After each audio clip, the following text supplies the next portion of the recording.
Welcome to Hub History, the show that brings you fascinating stories from Boston history. This is episode 27, Burned at the Stake. Hi, I'm Jake. And I'm Nikki. Just a note before we get started. First of all, we frankly described several acts of brutal violence in the show this week. And we're also going to be dealing with matters of race this week, and at times using the racial language of our 17th and 18th century sources, which are not the terms we'd use today. If you usually listen to the show with children, you may want to consider listening to this episode alone first, and then deciding if it's appropriate to share with them.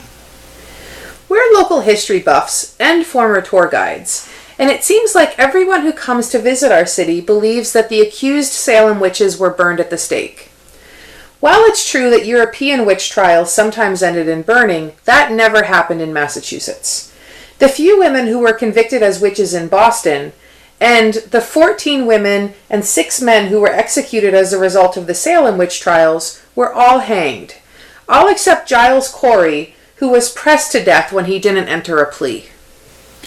Witchcraft was not only a crime against the state, it was also considered a deep offense against God. But for this terrible crime, the sentence was hanging. And yet, there are 2 instances in Boston history in which women were executed by burning them at the stake. One in 1681, and one in 1755. What crime could possibly be worse than witchcraft in Puritan Massachusetts? What crime would carry a sentence of execution by fire? We're going to explore those questions this week, but first, it's time to take a look at what's coming up in Boston history. Monday is May 1st, and on May 1st, 1627, the white settlers in a community located in today's Quincy decided to throw a party. The community was founded as a trading venture known as Mount Wollaston, one of a number of commercial settlements on Boston Harbor prior to the Puritan Great Migration. The indentured servants who made up most of the workers in Mount Wollaston rebelled in 1626, setting up a new, free community that they called Merrymount. The white settlers considered themselves as equals and freely associated with the local Native Americans. Their de facto leader, Thomas Morton, said that there were 2 types of people in New England, Christians and infidels, and the infidels were most full of humanity and more friendly than the other. In 1627, Morton and his merry band decided to celebrate the traditional English holiday of May Day. They would host a huge feast, raise a maypole, invite their Massachusetts neighbors, and hopefully attract some brides. Thomas Morton described the festivities. The inhabitants of Merrymount did devise amongst themselves to have revels, and merriment after the Old English custom, and therefore brewed a barrel of excellent beer, and provided a case of bottles to be spent, with other good cheer, for all comers of that day. And upon May Day they brought the maypole to the place appointed with drums, guns, pistols, and other fitting instruments for that purpose, and there erected it with the help of savages that came thither of purpose to see the manner of our revels. A goodly pine tree of 80 foot long was reared up, with a pair of buck's horns nailed on it, somewhat near unto the top of it, where it stood as a fair sea mark for directions, how to find the way to mine host of Merrymount. When word reached the Plymouth Pilgrims, they were shocked that someone was celebrating the old pagan holiday of May Day.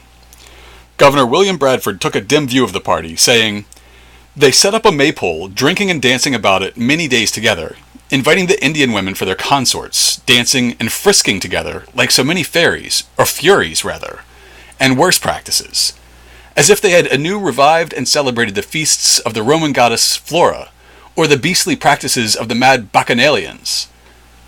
One imagines that he just couldn't stand the thought of someone having that much fun, while Plymouth starved and struggled. The party was a great success, and was repeated the following May. However, the month after that, an armed militia from Plymouth took over Merrymount and arrested Morton, putting an end to the fun. We'll have the full story of Merrymount in a future episode on pre-Puritan settlements on Boston Harbor, and you can check the show notes this week at hubhistory.com/027 for an artist's rendition of the maypole being chopped down.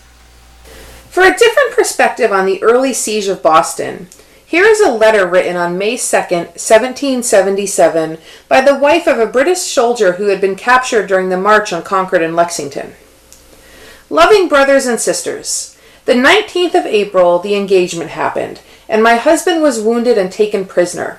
But they use him well, and I am striving to get to him, as he is very dangerous. But it is almost impossible to get out or in, or to get anything, For we are forced to live on salt provisions entirely, and they are building batteries round the town, and so are we.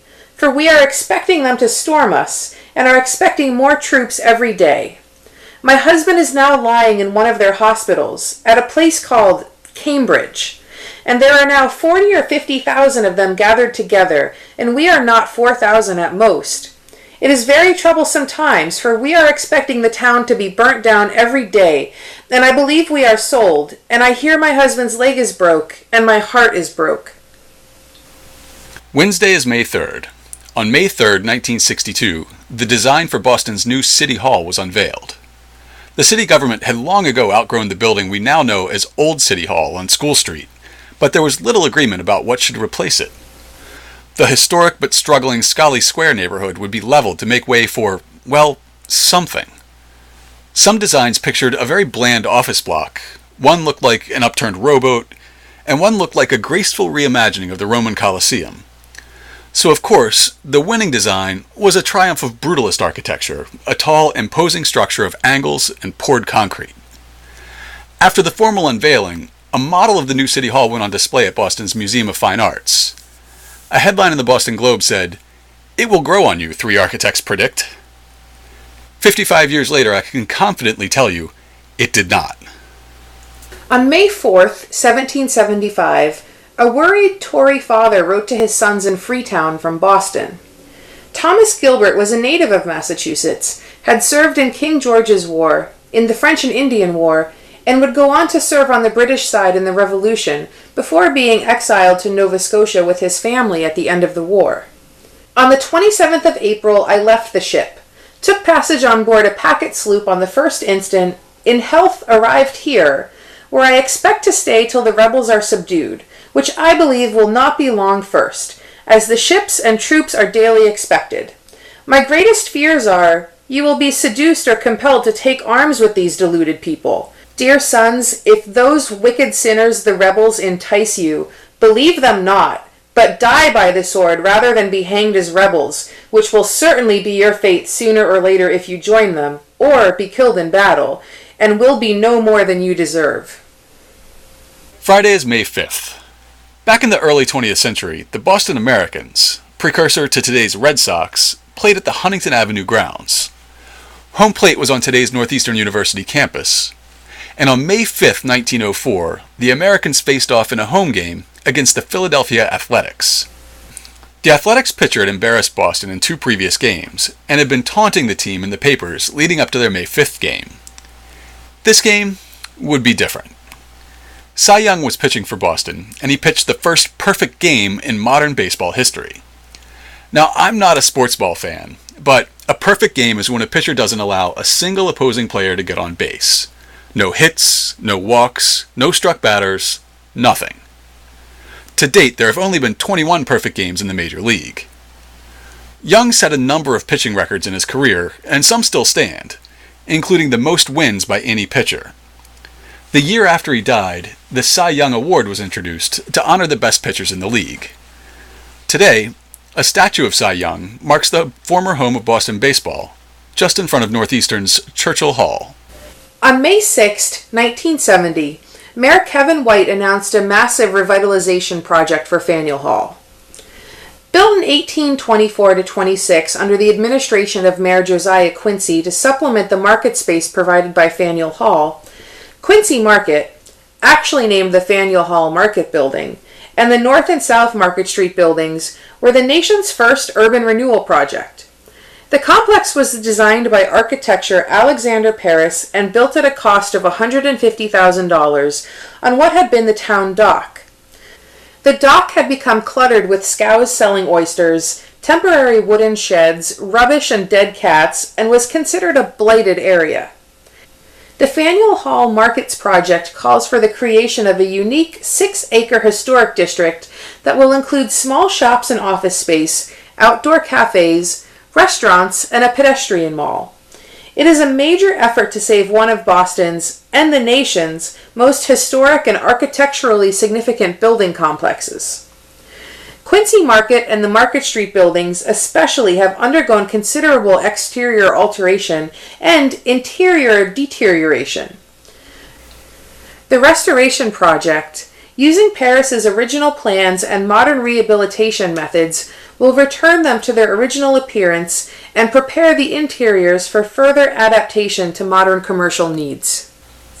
Finally, Sunday is May 7th. On May 7th, 1934, the USS Constitution arrived back in Boston after a triumphant tour.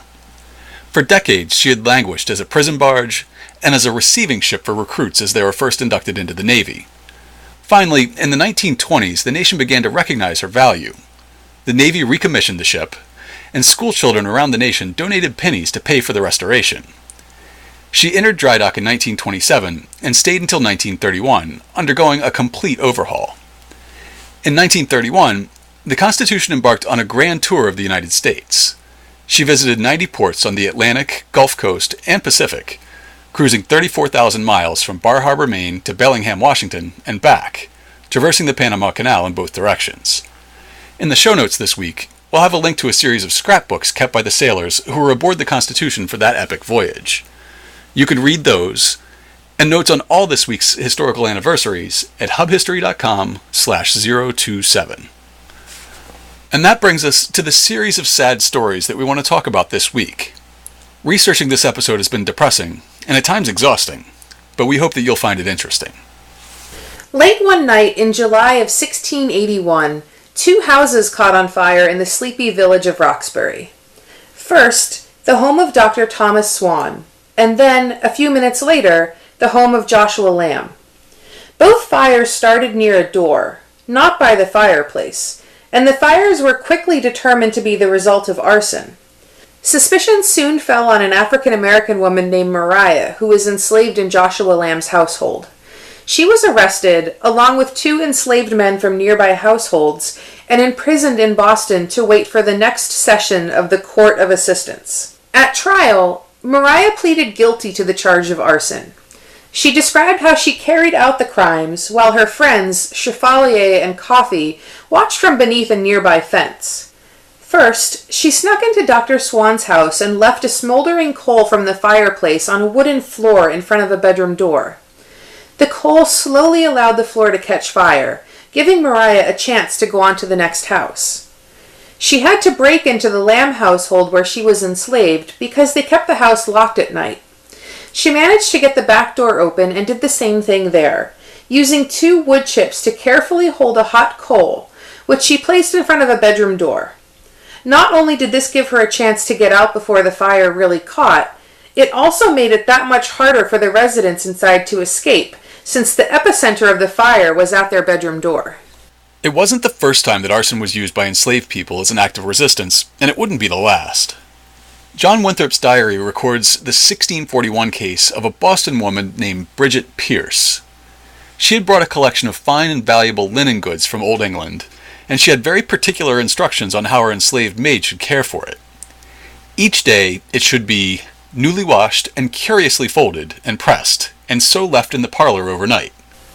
One night the maid went into the room very late, and let fall some snuff of the candle upon the linen, so as by the morning all the linen was burned to tinder, and the boards underneath, and some stools, and part of the wainscot burned, and never perceived by any in the house, though some lodged in the chamber overhead, and no ceiling between. In the 1660s, a woman in Hartford complained that, quote, Indians and Negroes had burned her property, and petitioned the colony for compensation. And in February 1681, Increase Mather recorded in his diary that there had been, quote, several houses set on fire in Boston and Roxbury at different times by Negroes. Fire was a tool of resistance, and one of the only ones available to the enslaved. As Wendy Warren, a historian of New England slavery, puts it, because fire was widely available and essential to early modern life, it could not be kept from slaves. Maria was facing the death penalty. It's a little bit unclear from my sources whether anyone died in the fires she set. Increase Mather's diary says that a child was burnt to death, but none of the other records note that, and Maria was never charged with murder. Either way, arson was still a capital crime under a Massachusetts law passed in 1652. And if any person of the age aforesaid, 16 years and upwards, shall after the publication hereof wittingly and willingly and feloniously set on fire any dwelling house, meeting house, storehouse, or shall in like manner set on fire any outhouse, barn, stable, lean-to, stack of hay, corn, or wood, or anything of like nature, whereby any dwelling house, meeting house, or storehouse cometh to be burnt, the party or parties vehemently suspected thereof shall be apprehended by warrant from one or more of the magistrates, and committed to prison, there to remain without bail till the next court of assistance, who, upon legal conviction by due proof, or confession of the crime, shall adjudge such person or persons to be put to death, and to forfeit so much of his lands, goods, or chattels, as shall make full satisfaction to the party or parties indemnified. 3 days after Maria set her 2 fires, an enslaved man named Jack was accused of setting fire to a house in Northampton by accident while looking for food to steal.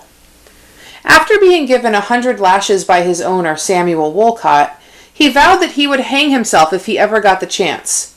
Instead, he escaped from his cruel owner and was on the run from the authorities. If fire was one tool of resistance that was always available to enslaved people, suicide was another. In this week's show notes, we'll link to an episode of the Ben Franklin's World podcast that deals with death, suicide, and slavery in colonial America, where you can hear more about why some slaves would choose self-destruction. Jack was brought to Boston and stood trial at the same court of assistance as Maria. His case was also a capital case, despite no one having been injured in the fire he accidentally set. On September 6, 1681, the Court of Assistance, presided over by Massachusetts Bay Colony's Governor Simon Bradstreet, pronounced sentence on Maria for arson. The prisoner at the bar pleaded and acknowledged herself to be guilty of the fact, and accordingly, the next day, being again brought to the bar, had sentence of death pronounced against her by the Honorable Governor, that she should go from the bar to the prison whence she came, and thence to the place of execution, and there be burned. The Lord be merciful to thy soul, said the governor. Where the slave Jack had previously threatened to hang himself due to his owner's cruelty, the Court of Assistance would make that threat a reality. The same day, he received this sentence: that he should go from the bar to the place whence he came, and there be hanged by the neck till he be dead, and then taken down and burnt to ashes in the fire with Maria. The Lord be merciful to thy soul, said the governor. As we heard, the law called for arsonists to be executed, but the additional measures specified in these sentences went beyond just death. Burning a criminal's corpse was a form of punishment that continued after death, denying the sufferer a Christian burial, and thus any chance of redemption during the Second Coming. It was not uncommon under English common law at the time for any felony considered particularly heinous. Maria's sentence of burning at the stake was probably a form of lex talionis, or the law of retaliation. The Puritans of Massachusetts were strong believers in Mosaic law, which called for an eye for an eye, even when civil law had no such requirement. In this case, Jack was given the lighter sentence of death by hanging, as his arson was accidental, while Maria was given burning for burning, since her act of arson was also seen as attempted murder. There's also a tradition in English law that many forms of execution were considered immodest when used on a woman. Torture, drawing, quartering, and hanging were all seen as too revealing of a woman's body, so Maria's sentence may also have been an attempt to preserve her modesty. Coffey and Chevalier, the enslaved men who were charged as Maria's accomplices, were sentenced to transportation. They were held in jail briefly, then put aboard ships headed for the Caribbean. There, they'd be pressed back into slavery on the sugar plantations, where the average lifespan for a slave was less than 7 years. A few days after the sentencing, Increase Mather's diary records that they'd been carried out. 1681, September 22nd. There were 3 persons executed in Boston: an Englishman for a rape, a Negro man for burning a house at Northampton, and a Negro woman who burnt 2 houses at Roxbury July 12th, in one of which a child was burned to death. The Negro woman was burned to death, the first yet who has suffered such a death in New England. There is only one other recorded case of an execution by fire in the history of Massachusetts, almost 75 years after the death of Maria and Jack. The second case takes place in 1755 during the administration of Governor William Shirley. This was well after the Puritan theocracy of early Massachusetts Bay came to an end, and during a time when, as we heard in last week's podcast, Boston was supposed to be the most refined, cultured city in North America, and yet it was still possible for a woman to be publicly burned at the stake.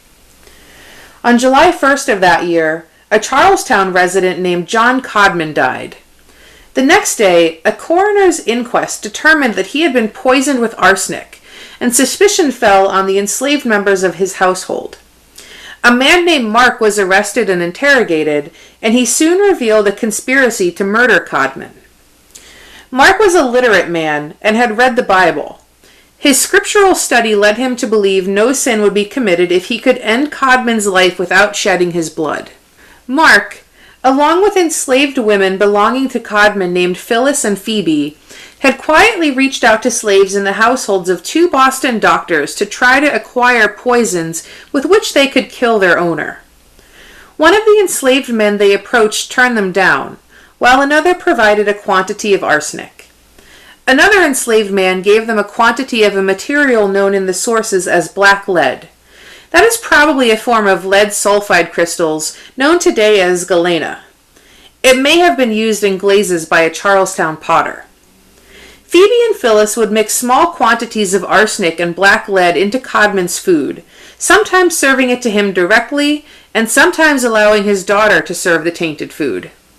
Finally, on July 1st, they were successful, and Codman was killed by the arsenic in his gruel. Phyllis and Mark were charged with a crime known as petite treason, and it was the only time in the history of Massachusetts when this crime was prosecuted. Where the crime we now know as treason, known then as high treason, was an offense against royalty, petite treason, or petty treason, was reserved for others who attempted to upend the natural hierarchy of a very hierarchical society. As one historian recorded, this crime was restricted to 3 classes of cases. 1, where a servant killed his master or mistress. 2, where a wife killed her husband. And 3, where a clergyman killed his prelate, or the superior to whom he owed canonical obedience. The sentence in the case of a woman was that she be burned to death, and in the case of a man, that he be drawn to the place of execution, and there hanged by the neck until he be dead.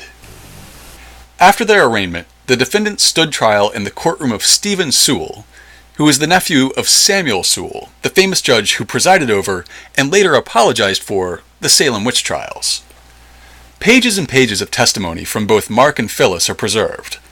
Under questioning, Phyllis admitted to knowingly poisoning Codman, suggested that Mark was the ringleader, and implicated Phoebe as an accomplice. Mark, in turn, admitted to procuring the poison and providing it to Phoebe and Phyllis, along with instructions on how to use it, saying he had asked for enough poison to kill 3 pigs. Phoebe turned state's evidence and testified against the other 2. On September 6th, the court pronounced its sentence against both Phyllis and Mark.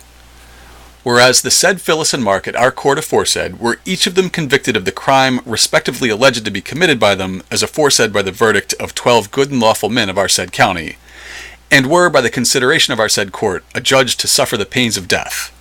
Therefore, as to us appears of record the execution of which said sentence doth still remain to be done, we command you, therefore, that on Thursday the 18th day of September instant, between the hours of 1 and 5 o'clock in the daytime, you cause the said Phyllis to be drawn from our gaol in the county of Middlesex aforesaid, where she now is, to the place of execution, and there be burnt to death.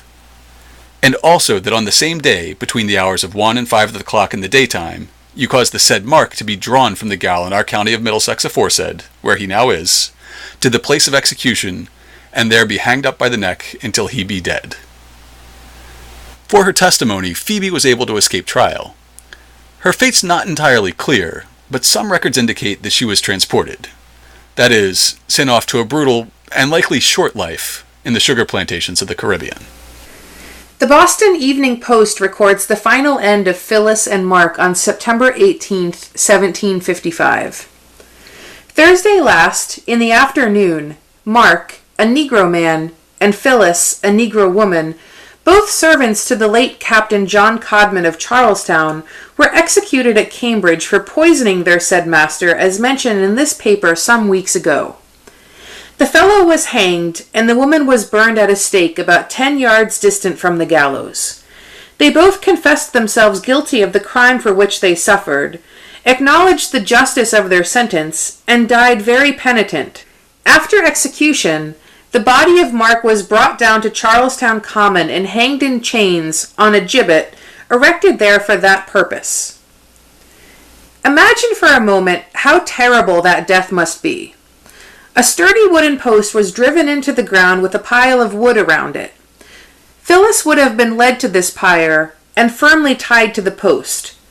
A torch would have been touched to the kindling, starting the bonfire around her. The pain would have been almost instant and excruciating, as her 18th century garb burned from her body. She would have been entirely unable to cry out, due to another tradition of burning at the stake. As a historian recorded, to mitigate the sufferings of felons at the stake, the executioner usually fastened one end of a cord to the stake, and bringing this cord around the neck of the woman, pulled it tightly the moment the torch was applied, and continued to strain until life was extinct, which, unless the cord was sooner burnt asunder, generally happened before the condemned had suffered much from the intensity of the flames. I question that historian's assertion that the condemned didn't suffer much. I don't think the sensation of being strangled distracted her in any meaningful way from the sensation of being burned alive. The strangling was likely for the comfort of the crowd. It kept her cries from disturbing the witnesses of her death, as she wouldn't have been able to draw enough breath to scream. In that Boston Evening Post article, it mentions that Mark's body was brought to Charlestown Common and hanged in chains on a gibbet. The practice of gibbeting a body was well established in England and North America at that time. After execution, the body of the condemned would be hung from a gallows-like structure, either in a cage or wrapped up in iron chains. This was done publicly, both as a deterrent to future crime and as another form of punishment after death, to deny the condemned a Christian burial and any hope of redemption in the resurrection. In some cases, the body would be painted with tar as a preservative, and it's likely that the chains a body was wrapped in would help maintain its structural integrity. There's no record that Mark's body was tarred, but there is ample record that his body hung in Charlestown for many years. One account of the case recounts Josiah Bartlett's research, stating that the body of Mark is said by Dr. Bartlett to have remained on the gibbet until a short time before the Revolution. Certain it is that when Dr. Caleb Ray passed through Charlestown on the first day of June 1758, on his way from Danvers to join the regiment of which he had been chosen surgeon in the expedition against Ticonderoga, he found the body hanging and, having examined it, recorded in his journal that Mark's skin was but very little broken, although he had hung there near 3 or 4 years. We have no firm account stating when Mark's body was cut down or decomposed, but it remained long enough for its location to become a local landmark. It remained a landmark when Paul Revere embarked on his famous ride some 20 years later. In a 1798 letter to Jeremy Belknap, the minister and founder of the Massachusetts Historical Society, Revere described the beginning of his ride to Lexington. I set off upon a very good horse. It was then about 11 o'clock and very pleasant. After I had passed Charlestown Neck and got nearly opposite where Mark was hung in chains, I saw 2 men on horseback under a tree. Sandwiched between these 2 tragic executions by fire is another case one will call a near miss.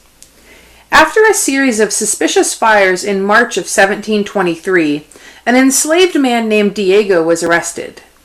He confessed to burning the house belonging to his master, John Powell, but under questioning indicated that there was a larger conspiracy among the African Americans in Boston to burn the town as an act of resistance. Indeed, even while Diego was behind bars, a series of arsons and attempted arsons continued.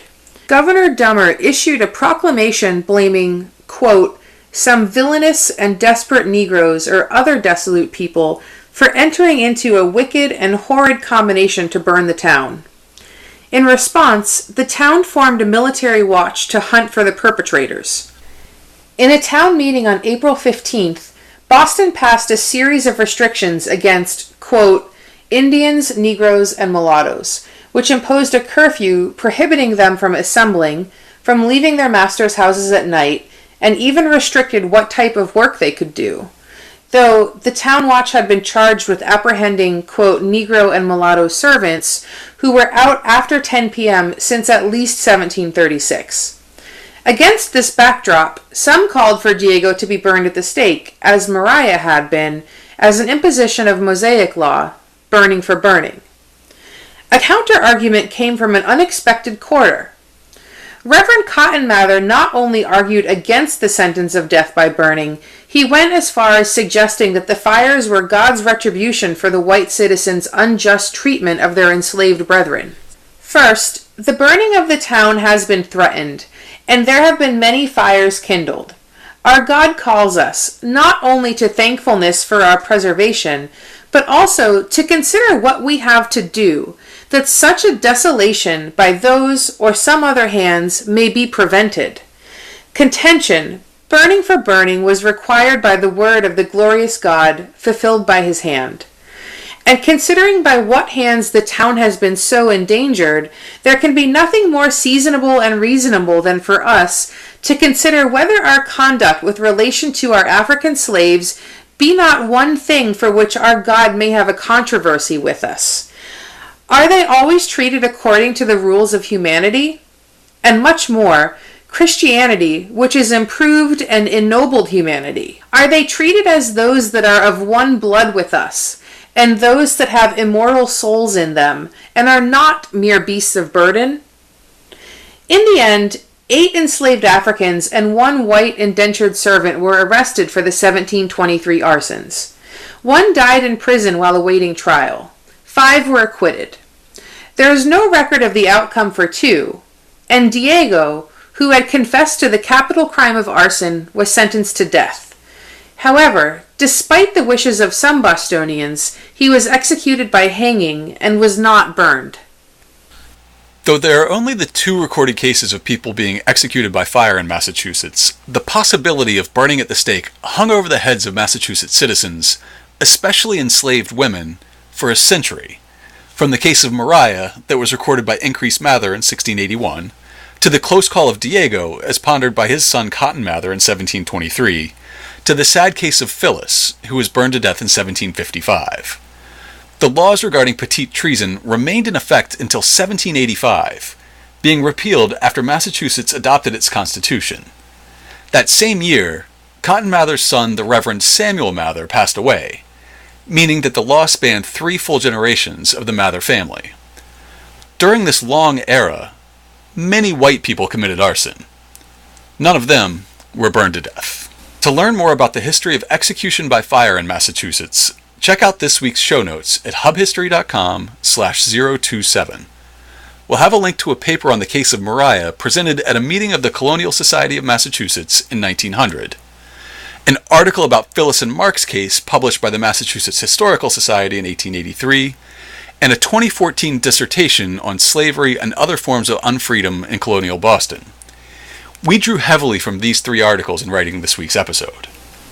We'll also have links to an episode of Ben Franklin's World dealing with slavery and suicide, an Amazon link to the book New England Bound on slavery in early New England, and the text of Paul Revere's letter that used Mark's gibbeted body as a landmark. If you aren't depressed enough already, we'll also include some reading on execution by fire outside Massachusetts. If you want to get in touch with us, you can email us at podcast@hubhistory.com. We're at Hub History on Twitter and at facebook.com/hubhistory. Or you can go to hubhistory.com and click on the Contact Us link. While you're on the site, hit the subscribe link and be sure that you never miss an episode. If you subscribe on iTunes, we'd love it if you could write us a brief review. It's the best way to help others find the show. That's all for now. We'll be back next time with a show about the 1919 Boston police strike.